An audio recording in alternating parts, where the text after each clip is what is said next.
Assalamualaikum warahmatullahi wabarakatuh.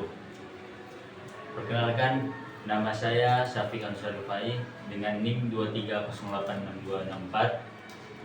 Di sini saya akan membuat video wawancara tentang psikologi pendidikan, yang dimana yang saya wawancarai adalah guru SMA.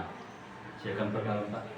Baik, perkenalkan nama saya Julian Desa Reditya. Saya mengajar di SMA 1 Negeri Lubuk Alung yang bertepatan di Jalan Lintas Bukit Tinggi, Padang. Baik, di sini kita akan langsung pertanyaan saja, Pak.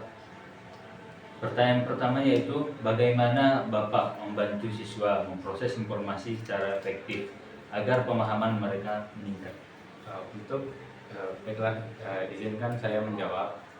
Untuk mendapatkan pembelajaran yang efektif itu ada berbagai cara. Yang pertama itu lewat listening, mendengarkan, lalu melakukan, lalu juga menulis. Nah, kebanyakan dari guru-guru di SMA Negeri 1 Lubuk Alung itu melakukannya lewat metode menulis dan membaca gitu, karena masih metode lama. Jadi seperti membaca tulis itu masih familiar dengan SMA Negeri 1 Lubuk Alung. Di kebanyakan atau mayoritas guru-guru di sana pendekatan melalui membaca serta menulis, cuman lebih jarang dengan melakukan gitu atau action, sebab mungkin keterbatasan dari fasilitas di sekolah masing-masing juga gitu. Lanjut. Pertanyaan kedua nih, Pak. Pertanyaannya itu, apa upaya yang Bapak lakukan untuk meningkatkan perhatian dan daya ingat siswa dalam belajar? Kalau untuk meningkatkan daya ingat dan perhatian siswa, tentunya kita harus melakukan pendekatan secara lebih masif atau lebih banyak gitu kepada siswa-siswa. Dengan jumlah siswa yang 36 di satu kelas itu, mungkin jadi ekstra bekerja keras untuk mendapatkan perhatian mereka semua. Tapi mungkin untuk semua, mencakup semua itu sedikit menantang. Tapi setidaknya sebagian dari mereka itu sudah bisa menerima apa yang kita sampaikan terlebih dahulu, dengan kita masukkan dari awal itu hal-hal yang ringan terlebih dahulu, atau hal-hal yang mereka suka, dengan memancing dengan pertanyaan sederhana seperti bagaimana hari ini, bagaimana ini berjalan pembelajaran hari ini, seperti demikian. Baik, Pak. Selanjutnya pertanyaan ketiga, yaitu bagaimana cara Bapak mengatasi hambatan dalam menumbuhkan kreativitas siswa? Untuk kami dari guru SMA Negeri 1 Lubuk Alung, biasanya untuk mengatasi hambatan itu melalui ice breaking. Jadi ada momen di mana mahasiswa itu, kita sebagai guru mungkin bisa melihat udah terlihat jenuh dalam memperhatikan. Jadi kita adakan momen ice breaking seperti games atau semacamnya untuk menumbuhkan lagi semangat dari mereka untuk memperhatikan, atau dipersilahkan untuk istirahat sebentar. Itu juga cukup efektif, tapi dari kami lebih sering melakukan ice breaking, ya, semacam permainan tebak-menebak untuk mencairkan kembali suasana yang sudah tegang tadi. Baik, Pak. Selanjutnya yaitu metode apa yang Bapak lakukan untuk merangsang kreativitas siswa dalam proses pembelajaran? Untuk metode pembelajaran saya sendiri itu guru olahraga ya. Jadi untuk metode yang saya lakukan itu lebih ke pendekatan individual, ya, pendekatan masing-masing dan pemahaman gitu. Pemahaman di awal bahwa olahraga adalah hal yang penting dan setiap manusia setidaknya harus menguasai satu jenis olahraga untuk diajarkan kepada keluarganya. Jadi pendekatan seperti itu untuk menumbuhkan kesadaran kepada mereka untuk pentingnya memiliki pemahaman tentang olahraga walaupun hanya satu. Jadi dengan metode itu harapannya mereka tuh lebih konsen dengan hal-hal berbau olahraga atau pembelajarannya. Jadi mereka tahu mengapa mereka harus berolahraga. Selanjutnya itu pertanyaan kelima. Bagaimana ciri-ciri siswa kreatif yang Bapak amati di kelas? Untuk ciri-ciri siswa kreatif itu biasanya terlihat jelas dengan keaktifannya di kelas, kepercayaan dirinya, serta ketepatan dan kedisiplinannya dalam menyelesaikan tugas-tugas. Biasanya seperti itu. Selanjutnya yaitu apa langkah konkret yang dilakukan untuk memfasilitasi siswa yang memiliki bakat khusus seperti di bidang seni atau olahraga? Kalau di sekolah sendiri itu ada yang namanya ekskul. Nah, di siswa dan siswi itu dibebaskan untuk memilih ekskulnya masing-masing untuk mengembangkan bakatnya. Lalu nanti bakal diikutsertakan juga, akan didampingi juga mengikuti lomba-lomba tingkat kota, kabupaten, provinsi untuk mengasah sudah sejauh mana kemampuannya. Jadi seperti itu biasanya.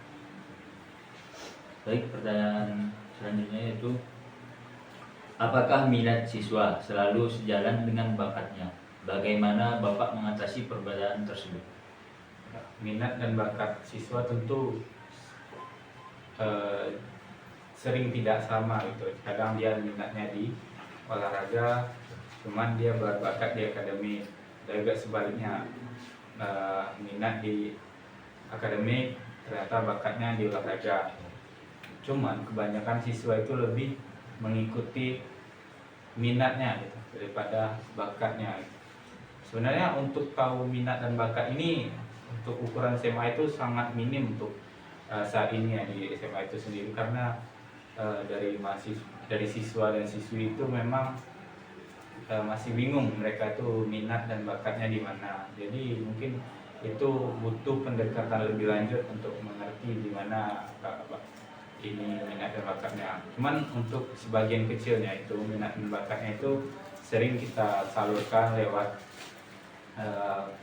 pembelajaran lebih terbuka atau lewat seminar atau event-event sekolah, itu lebih kita tekankan buat mereka ikuti.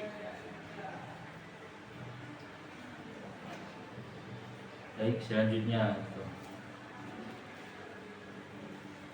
pertanyaan selanjutnya yaitu bagaimana cara Bapak mengenali dan mengembangkan bakat siswa di luar bidang akademik? Untuk mengembangkan minat dan bakat siswa di luar akademik, tentunya kita harus mengenalkan satu persatu jenis. Kalau saya sebagai guru olahraga itu mengenal satu persatu jenis olahraga yang sederhana terlebih dahulu, memperhatikan bagaimana motorik mereka. Setelah itu baru bisa ditentukan mereka berbakat dan berminatnya di mana gitu. Lalu kita berikan pemahaman kalau dia itu berpotensi di bidang ini, atau di basket misalkan, dari tinggi badan dia sangat berpotensi untuk bisa bermain sebagai seorang pemain basket. Itu ya dimasukkan lewat pemahaman bertahap gitu, tidak secara langsung. Itulah kurang lebih. Pertanyaan selanjutnya yaitu bagaimana Bapak menyesuaikan strategi pembelajaran agar sesuai dengan variasi IQ siswa? Menyesuaikan variasi pembelajaran dengan variasi EQ. Ya, terkait itu mungkin lebih ke pendekatan yang tiga tadi ya. Karena setiap murid itu mungkin punya kecerdasannya masing-masing. Jadi kalau cuman bahas EQ mungkin itu terlalu mengkerdil kan, karena kita masih ada EQ, EQ. Nah, beberapa siswa itu juga memiliki kecerdasan emosional selain dari kecerdasan intelektual. Nah, jadi untuk kita menyesuaikannya itu lebih ke metode atau macam variasi belajarnya gitu. Jadi tidak monoton untuk belajar menghadap apa saja. Kita bisa lewat komunikasi seperti bincang-bincang, bisa juga lewat perdebatan, atau ruang diskusi. Nah, biasanya sekolah terbuka untuk melakukan hal seperti itu. Terlebih sekarang sudah ada P5. Baik Pak, pertanyaan selanjutnya yaitu sejauh mana peran lingkungan sekolah mempengaruhi perkembangan kecerdasan siswa menurut Bapak? Untuk lingkungan sekolah sendiri tentunya lebih banyak berpengaruh ya daripada lingkungan rumah sendiri.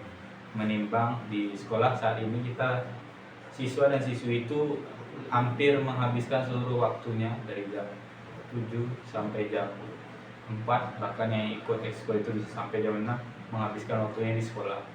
Lingkungan itu bisa berpengaruh besar untuk mereka karena mereka lebih banyak bertemu dengan teman-temannya atau dengan guru-gurunya ketimbang dididik oleh orang tuanya sendiri.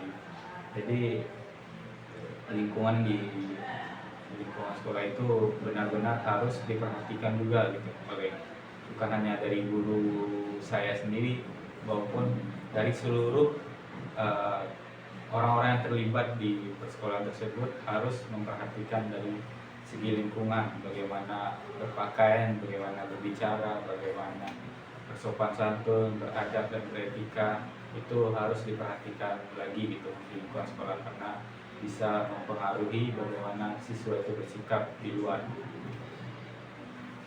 Baik Pak, pertanyaan terakhir yaitu apa tantangan dalam mengembangkan kecerdasan siswa di kelas yang heterogen? Di kelas yang heterogen, tantangannya tentulah dari minat dari siswa sendiri, yang mungkin sama-sama kita tahu kebanyakan meskipun anak-anak itu sudah SMA, kebanyakan mereka belum menemukan alasan yang kuat mengapa mereka harus belajar. Dan beberapa lagi mungkin sudah memiliki alasan yang kuat mengapa mereka harus belajar. Cuman mayoritasnya di kelas heterogen itu mereka cuman memikirkan kesenangan sesaat gitu. Jadi seperti mereka hanya memberikan bermain-main bersama temannya, beristirahat, bercanda. Jadi minat belajar itu yang sangat kecil ya, mungkin entah dari motivasi sekitarnya dia belum mendapatkan atau dia tidak merasakan tekanan apapun di dalam hidupnya sehingga mereka tidak merasa butuh dengan pembelajaran, atau pembelajaran itu bisa jadi kurang menarik atau tidak benar-benar berefek ke kehidupannya sehingga mereka itu tidak tertarik untuk menyimak. Ini itu. Baik, karena pertanyaan sudah habis Pak, mungkin sudah cukup untuk wawancara. Baik, sekian wawancara tentang psikologi pendidikan dari saya yaitu Syafiq Ansari Pai. Sekian, assalamualaikum warahmatullahi wabarakatuh.